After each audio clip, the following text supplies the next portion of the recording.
কবিতাৰ শিৰোনাম এমুঠি শব্দৰ কবি প্ৰাঞ্জল।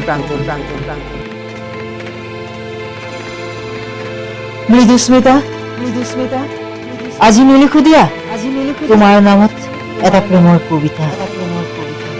স্বদেশ আৰু স্বজাতিৰ বাবে জ্বলাও এমুঠি শব্দৰ শলিতা।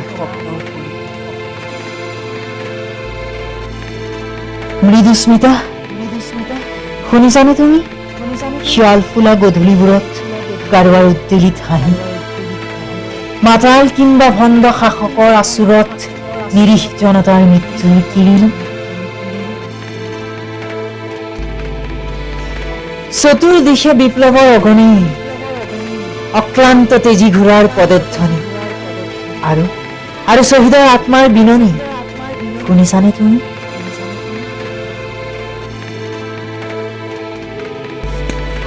শ্বহীদ, আজি সিহঁত শ্বহীদ হ'ল। কিয় শ্বহীদ হ'ল তুমি জানানে মৃদুস্মিতা?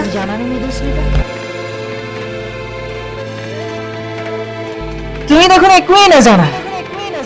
স্বদেশ আৰু স্বজাতিক ভাল পোৱাটোৱেই আছিল সিহঁতৰ অপৰাধ। সেই অপৰাধতেই ভণ্ড শাসকৰ অন্ধ ভক্তই তপ্ত বুলতেৰে ৰুদ্ধ কৰিলে সিহঁতৰ শ্বাস প্ৰশ্বাস। কি হ'ল? উৎসৱ খাই উঠিলা দেখোন। ভয় কৰিছা? তুমিওতো মূলা কনকলতা কিম্বা ভোগেশ্বৰীৰ জীয়ৰী। তুলি লোৱা হাতত হেংদাং, তিৰংগা আৰু লিলিহান শিখা। জাতিটোৰ বাবেই যাই যদি যাওক মোৰ প্ৰিয়সীৰ প্ৰাণ।